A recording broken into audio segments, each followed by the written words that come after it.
Irmãos, peço que vocês abram a Bíblia de vocês em Efésios capítulo 2, a partir do verso 1.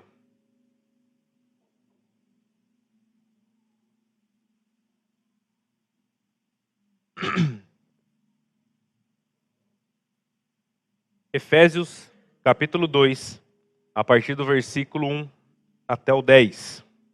Acompanhem comigo a leitura. Vocês estavam mortos em suas transgressões e em pecados, nas quais costumavam viver, quando seguiam a presente ordem deste mundo e o príncipe do poder do ar, o espírito que agora atua nos que vivem na desobediência. Anteriormente, todos nós também vivíamos entre eles, satisfazendo as vontades da nossa carne, seguindo os seus desejos e pensamentos. Como os outros, éramos por natureza merecedores da ira. Todavia, Deus, que é rico em misericórdia e pelo grande amor com que nos amou, deu-nos vida com Cristo quando ainda estávamos mortos em transgressões.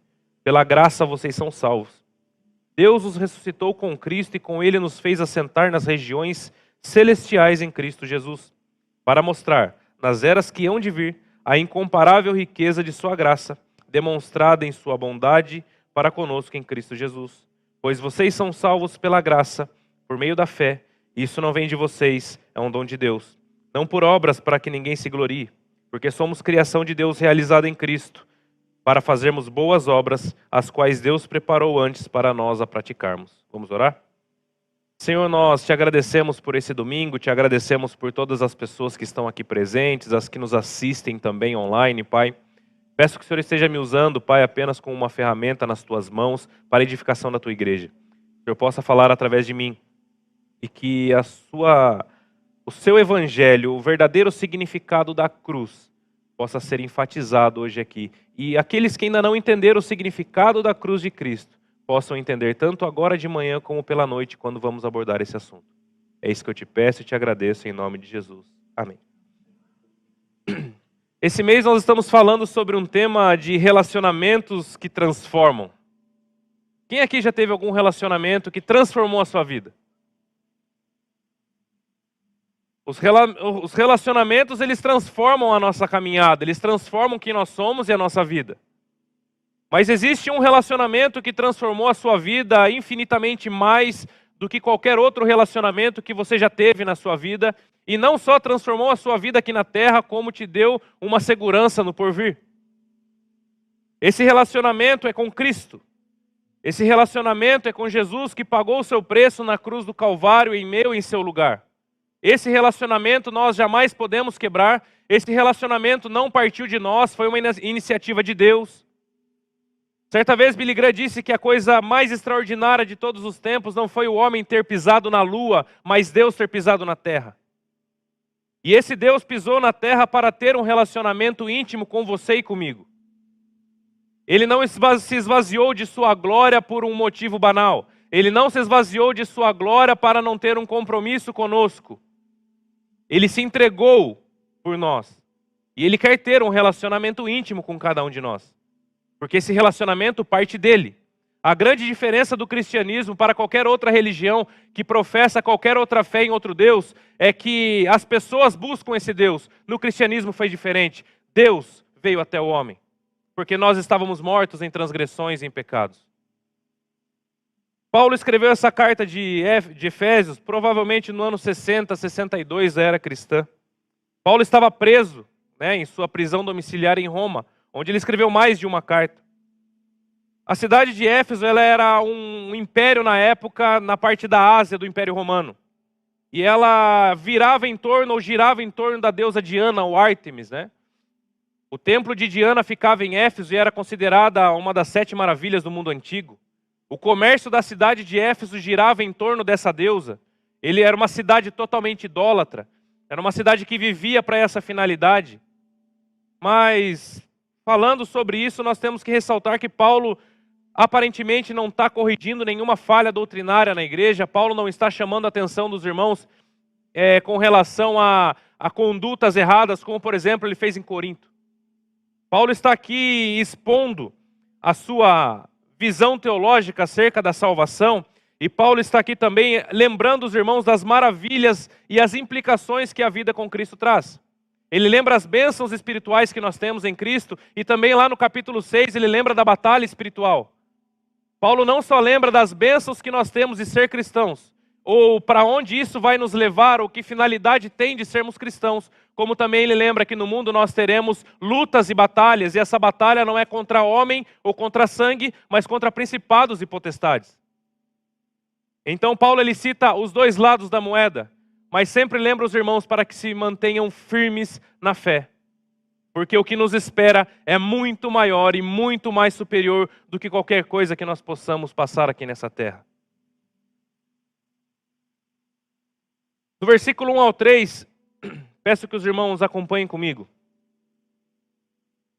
Vocês estavam mortos em suas transgressões e pecados, nas quais costumavam viver, quando seguiam a presente ordem deste mundo, e o príncipe do poder do ar, o espírito que agora está atuando nos que vivem na desobediência. Anteriormente, todos nós também vivíamos entre eles, satisfazendo as vontades da nossa carne, seguindo os seus desejos e pensamentos. Como os outros, éramos por natureza merecedores da ira. Paulo ele começa lembrando os irmãos da condição do homem antes de encontrar a Cristo. Paulo diz que, ele começa dizendo esse capítulo, vocês estavam mortos. Repitam comigo. Vocês estavam mortos em transgressões e em pecados. E ele diz que nós seguíamos a ordem do príncipe do poder do ar, ou as potestades do mal, que ainda atuam nos que vivem na desobediência. Então Paulo ele nos dá uma informação muito importante, que todos aqueles que vivem sem Cristo, ou todos aqueles que vivem por conta própria nesse mundo, na verdade não vivem por conta própria nesse mundo, mas vivem influenciados pelas potestades do mal. Todos nós somos altamente influenciados, ou nós influenciamos ou nós somos influenciados. E se você não tem o Espírito Santo de Deus, você está à mercê de qualquer potestade aí fora. E você está sendo, mesmo que você não perceba, você está sendo eficazmente conduzido para longe de Deus. Nós vivíamos apenas satisfazendo as vontades da nossa carne. Nós apenas seguíamos os nossos desejos e as nossas vontades, quando Cristo diz que aquele que quer vir após mim, negue-se a si mesmo, tome a sua cruz e siga-me. Então nós vivíamos de uma forma totalmente contrária à vontade de Deus. E é exatamente essa situação que naturalmente nos levaria ao castigo eterno, ou ao inferno. É essa condição que naturalmente nos levaria ao castigo de Deus, a receber a ira de Deus que se aproxima. Porque podem passar os céus e a terra, mas a palavra de Deus não passará. E uma coisa que nós jamais podemos deixar de lembrar os irmãos e deixar de anunciar no tempo em que vivemos, é que Cristo voltará e a ira de Deus se aproxima. O mesmo Deus que é amor e salva é o Deus justiça, e é o Deus que não deixará que nenhuma impiedade passe impune. Então Paulo diz que nós estávamos mortos em transgressões e em pecados. Morto ele não tem ação, morto não tem atitude, morto não tem perspectiva de melhora. Nós éramos inimigos de Deus, mesmo sem perceber nós éramos guiados pelo inimigo das nossas almas. Paulo diz que as potestades, elas agem eficazmente naqueles que não creem em Cristo. Então nós chegamos a um ponto muito importante. Em Gênesis 3, a Bíblia narra a queda do homem. A Bíblia narra a desobediência do primeiro casal. E a partir daquele momento, todo ser humano já nasce morto espiritualmente. Nascemos com fôlego de vida em nossos pulmões, mas espiritualmente nascemos mortos, porque nós estamos afastados de Deus. Nós quebramos a aliança com Deus. Deus é um Deus de justiça, é um Deus puro. Por isso, quando o primeiro casal pecou, toda a raça humana foi afastada da sua presença. Se todos aqui lembram de Gênesis 3, a partir do momento em que o primeiro casal pecou, eles foram expulsos do jardim do Éden e foram afastados da presença de Deus, porque até então Deus caminhava com o homem no jardim. Em nossos dias não é diferente. Por mais que você pense, poxa, mas eu nem sequer pensava em nascer na época que Adão e Eva acabaram pecando e desobedecendo a Deus. Mas nós somos caídos em sua descendência humana. Nós somos todos descendentes caídos no pecado. Por exemplo, para um morto não existe solução, para um morto não existe perspectiva, um morto não pode dar vida a si próprio, um morto não pode fazer nada para mudar a sua situação. O único objetivo ou a única consequência de um morto é a sepultura. O final da vida de um morto é muito bom, né? Vai virar meme, né? Mas a única consequência de um morto é a sepultura. Não há nada mais. Não há nada mais que possa ser feito. Ele não tem perspectiva. Ele está. Em Romanos 3, capítulo 10, em diante, Paulo diz assim: como está escrito, não há um justo sequer. Não há ninguém que entenda. Não há ninguém que busque a Deus. Todos se desviaram, tornaram-se juntamente inúteis. Não há ninguém que faça o bem, não há nenhum sequer. Suas gargantas são como um túmulo aberto, e a sua língua enganam. E com a sua língua enganam. Veneno de víbora está em seus lábios. Sua boca está cheia de maldição e amargura. Seus pés são ágeis para derramar sangue. Ruína e desgraça marcam os seus caminhos. Não conhecem o caminho da paz, e aos seus olhos é inútil temer a Deus. Passa esse último versículo só para mim, o versículo 18. E aos seus olhos é inútil temer a Deus. Esse é o retrato do homem sem Cristo. O homem não só apenas nasce morto, porque ele nem almeja a Deus. A Bíblia diz, Paulo diz em Romanos 3,18, que aos olhos do homem, ou seja, aos olhos do homem sem Cristo, é inútil temer a Deus. Não há sentido eu ter um Deus. O homem nasce morto e sem perspectiva nenhuma, porque ele não conhece o caminho. Tem uma analogia que diz que a humanidade toda estava caminhando para o precipício, com vendas nos olhos e tampões nos ouvidos, e a sua queda seria certa. E todos nós, Paulo diz em Efésios, estávamos no meio dessa gente. Todos nós estávamos caminhando para o precipício, com venda nos olhos e tampões nos ouvidos. Nós estávamos cegos, surdos, mortos, caminhando para o precipício. Agora nós vamos ver o desenrolar dessa história e o que mudou a minha vida e o que mudou a sua vida. E qual relacionamento, que tipo de relacionamento é esse que transformou as nossas vidas para sempre. Capítulo 4 e 5, a Bíblia diz assim: todavia, Deus, que é rico em misericórdia, pelo grande amor com que nos amou, deu-nos vida com Cristo quando ainda estávamos mortos em transgressões. Pela graça, vocês são salvos. Esse é o ponto mais importante dessa carta. Esse é o ponto de longe mais importante dessa carta, e se formos analisar das maiorias da carta de Paulo. A humanidade estava caminhando para o precipício. Estávamos mortos em transgressões e pecados. Não havia o que eu ou o que você poderíamos fazer para mudar a nossa situação, porque um morto não dá vida para si próprio. Quando Lázaro estava morto, quem o chamou para fora? Lázaro por si só saiu do túmulo. Quando Ezequiel chega no vale de ossos secos, o vale se levantou sozinho ou Deus levantou o vale de ossos secos? O morto não pode fazer nada por si mesmo. Mas a Bíblia diz, mas Deus, que é rico em misericórdia, repita comigo, mas Deus. Até então a humanidade estava numa caminhada frenética, a passos largos para o abismo. Eu e você caminhávamos junto com eles. Estávamos mortos, mas Deus nos deu vida. Estávamos na sepultura, mas Deus nos ressuscitou. Tudo é por Deus. Tudo é por Ele.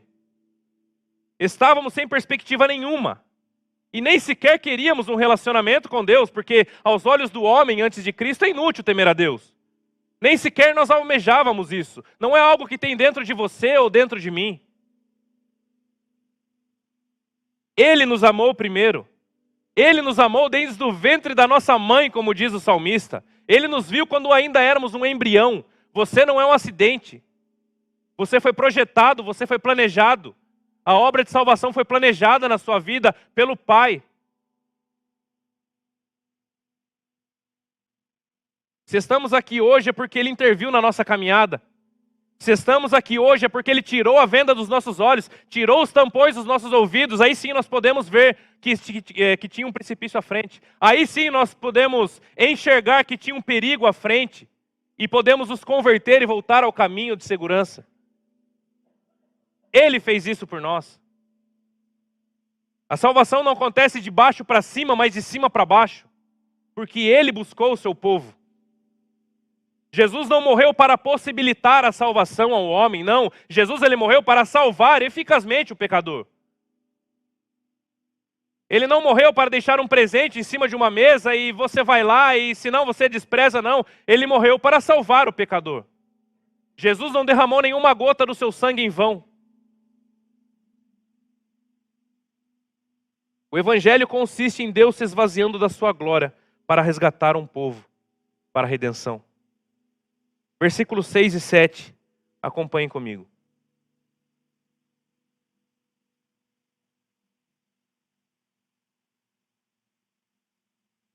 Deus nos ressuscitou com Cristo e com Ele nos fez assentar nas regiões celestiais em Cristo Jesus, para mostrar, nas eras que hão de vir, a incomparável riqueza de sua graça, demonstrada em sua bondade para conosco em Cristo Jesus. Paulo, nesse ponto, ele continua citando as bênçãos que nós temos em Cristo. E além de nos trazer de volta à vida, ele nos fez sentar nas regiões celestiais em Cristo, para mostrar nas eras que hão de vir a incomparável riqueza de sua graça. Mas o que isso significa? Sentar nas regiões celestiais em Cristo ou com Cristo. Geralmente, quem senta à destra do rei? Filho, o príncipe.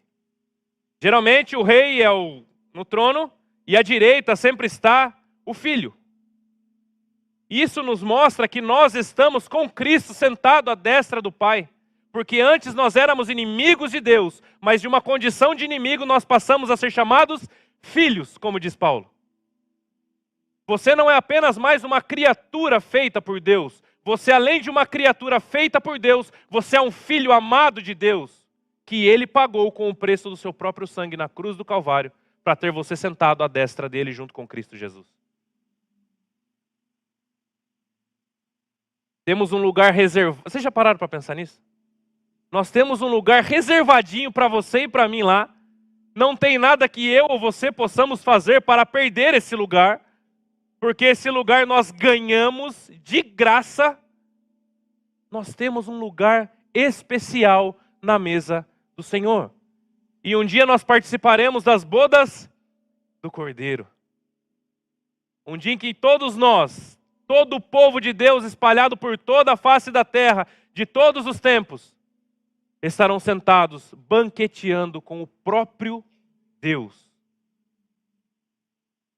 E esse lugar ninguém rouba de você.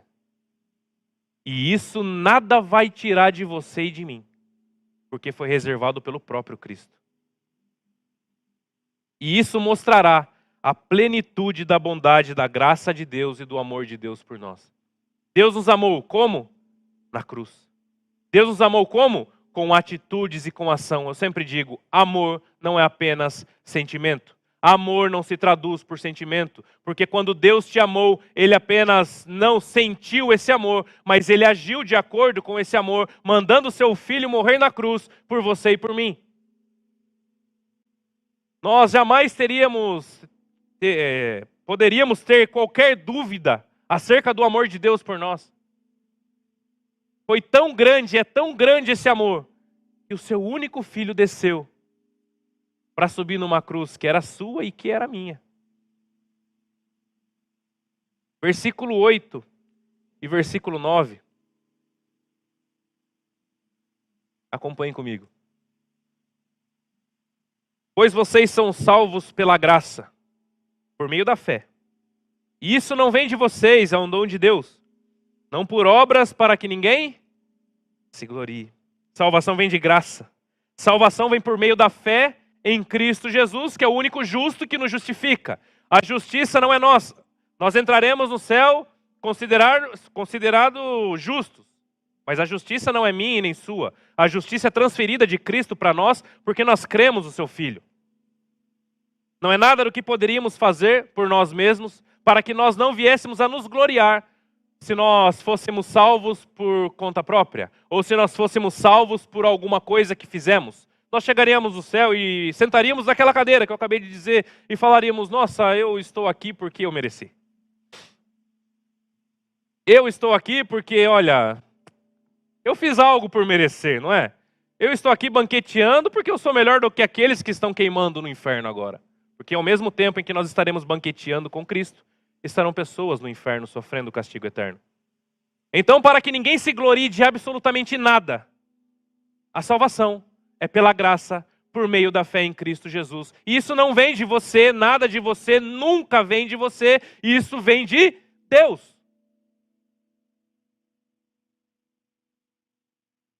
Ele nos tirou da sepultura, assim como fez com Lázaro. Ele tirou os tampões dos seus ouvidos e as vendas dos seus olhos e fez você enxergar espiritualmente o que antes você não enxergava. Ele fez isso por você. Chega a ser constrangedor? Muito constrangedor. Porque ele fez tudo, do começo ao fim, por mim e por você, e ainda disse: está consumado, tudo está feito. Certa vez o pastor Augusto Nicodemos disse que a mão que se estende, a fé é como a mão que se estende para receber o favor de Deus. E até essa mão estendida não vem de você mesmo, mas é um presente que Deus te deu. Somos salvos pela graça por meio da... E isso não vem de... Nem a fé que você tem veio de você mesmo. Porque você estava morto. E um morto não pode fazer absolutamente nada. Ou seja, só existe uma forma de ser salvo, correto? Fé em Jesus. Mas até essa fé que você tem nele, foi Deus que te deu. Então, por que nós vemos muitos cristãos aí fora se gloriando de ser crente, ou muitas vezes se colocando superior às pessoas que estão aí fora? Não, isso não é uma atitude de crente. Porque o crente que entende a cruz de Cristo, entende o que Deus fez por ele, jamais vai se gloriar de ser crente. Porque não é nada que tinha em você, mas tudo que Deus fez por você. Se nós entendermos a cruz de Cristo, seremos cada vez mais humildes. Andaremos cada vez mais humildes e quebrantados de coração, reconhecendo quem nós somos, todos os dias. Olha o que Paulo diz em Gálatas 6,14.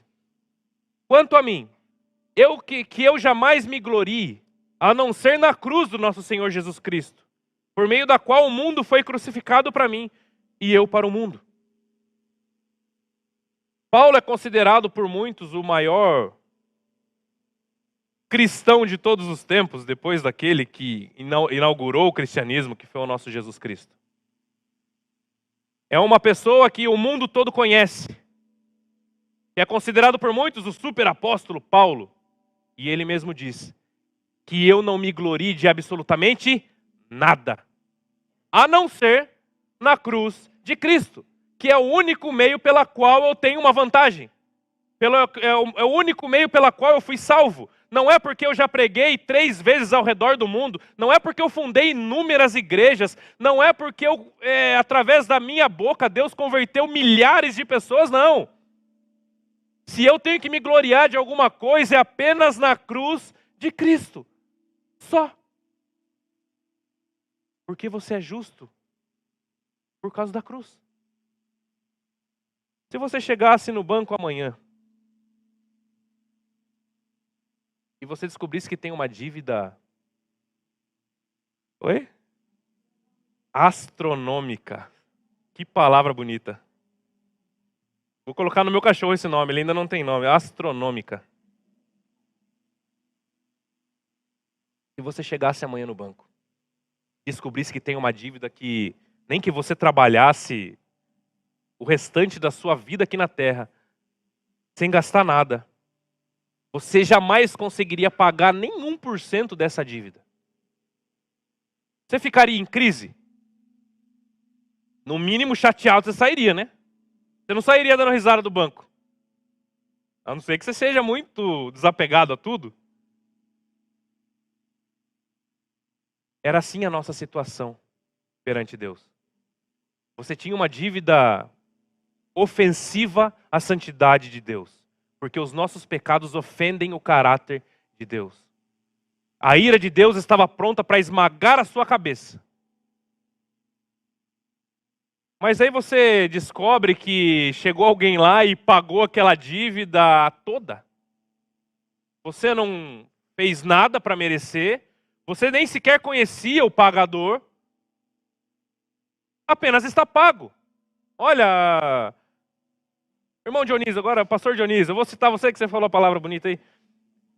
Ligam para você, pastor Dionísio, a sua dívida está quitada. Ué, mas quem pagou? Pagaram.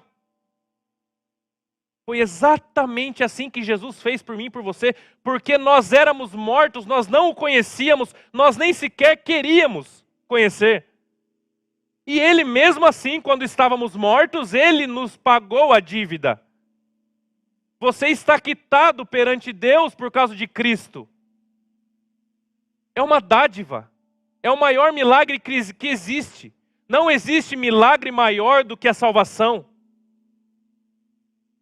Inimigos passarem a ser filhos. Não existe. Hebreus 12:2 diz que tendo os olhos fitos em Jesus, o autor e consumador de nossa, nem a fé que você tem é de você mesmo, veio do autor e consumador da nossa fé. Versículo 10, o texto termina dizendo: porque somos criação de Deus, realizadas em Cristo Jesus, para fazermos boas obras, as quais Deus preparou antes para nós praticarmos. Paulo termina dizendo que nós somos nova criatura, ou somos feitos de novo em Cristo. Esse é o significado no grego. Olha, depois que a dívida foi paga, você foi feito de novo. Você é uma nova criatura. Daí nós lembramos daquele famoso versículo que diz que aquele que está em Cristo, uma nova criatura é, as coisas velhas já se passaram e eis que tudo se fez novo. É exatamente a mesma visão, porque foi o mesmo escritor, Paulo. E ele diz que em Cristo nós fomos feitos de novo. Nós somos uma nova criatura. Além dele pagar a nossa dívida e nós termos uma morada celestial eterna que não apodrece, que ninguém rouba ou nada pode tirar de nós, ele ainda nos transforma de dentro para fora. Ele ainda nos faz de novo. Olha, o que passou, passou, agora você é uma nova criatura. Agora você é filho, você não é mais bastardo, você não é mais inimigo. Você não ofende mais a santidade de Deus porque você se tornou perfeito? Não, porque você crê naquele que foi perfeito. Portanto, todo verdadeiro crente, ele praticará as boas obras. Sabe por quê? Ele foi feito de novo. E é muito confuso nós dizermos que somos novas criaturas em Cristo e continuarmos com as velhas atitudes. É muito confuso nós estarmos aqui na igreja, dizemos que nós somos crentes e levantamos as nossas mãos, mas a primeira oportunidade que nós temos, nós tomamos as mesmas atitudes do nosso antigo homem. Porque o verdadeiro crente, por mais que caia e erre, ele vai se levantar e vai praticar as boas obras. Por quê? Deus preparou essas boas obras para ele praticar. Vocês entenderam que nem as boas obras que você e eu fazemos vêm de nós? Ele fez por completo. Nem o que você faz de bom veio de você. Porque a Bíblia diz aqui que Deus preparou essas boas obras antes para nós praticarmos. Ele preparou tudo para que você pudesse viver em santidade. Portanto, nós não temos que nos gloriar de absolutamente nada e nem do que você faz de bom. Por isso que a Bíblia diz: o que a mão direita faz, a esquerda não precisa saber. Por isso que ninguém é salvo por obras. Porque até as boas obras não vêm de você, vêm de Deus.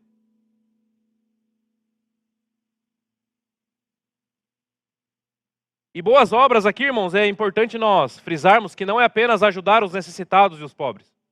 Consiste nisso também. Mas não é apenas, mas principalmente em andar em obediência à palavra de Deus. Porque se nós fecharmos aí as boas obras como ações sociais, talvez nós perdemos para muitos outros religiosos aí fora. Pessoas de outras vertentes religiosas talvez façam muito mais boas obras e ajude muito mais os pobres do que nós, às vezes. Então isso não é fazer boas obras, apenas. Consiste nisso também, mas principalmente em obedecer a palavra de Deus e andar em santidade de vida. Porque isso só um crente em Jesus pode fazer. Mais ninguém.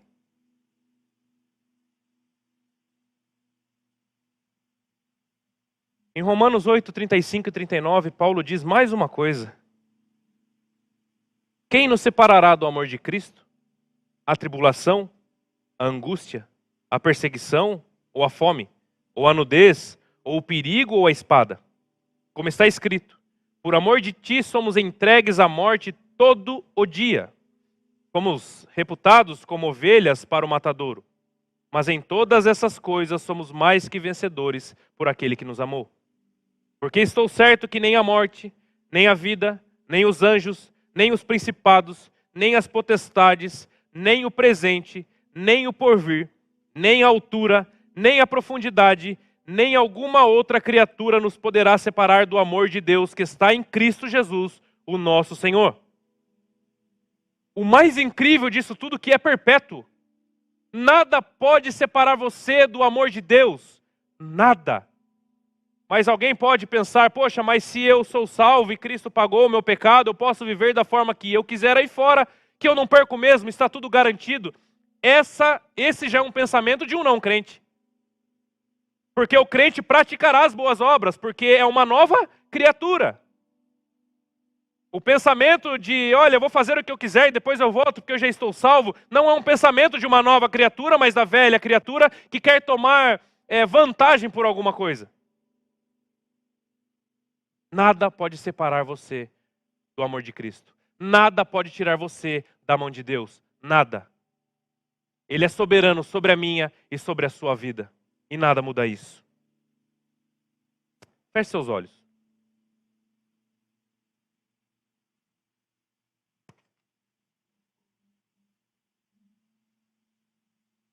Talvez a maioria aqui já recebeu esse favor. A maioria aqui já recebeu o favor da salvação. Esse milagre chamado salvação. E entende a maravilha que é. E entende quem você é diante de Deus. Pecador, falho, mas restaurado por Cristo Jesus. E não imputa a nós a nossa maldade, mas sim a sua santidade para que nós possamos ter vida eterna com Ele. Mas se alguém aqui ainda não entendeu esse favor de Cristo, ou até então nem sequer entendia o que você tem a ver com a morte de Jesus na cruz, e hoje compreendeu que é algo intimamente ligado a você e a mim, apenas levante a sua mão, nós vamos orar por você.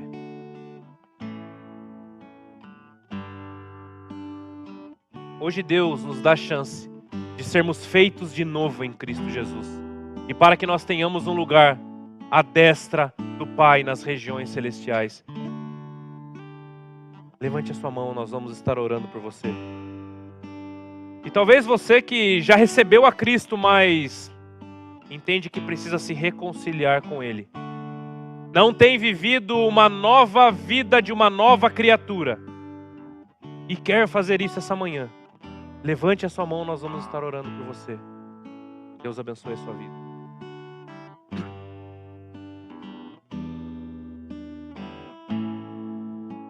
Senhor nosso Deus, nós te agradecemos, Pai.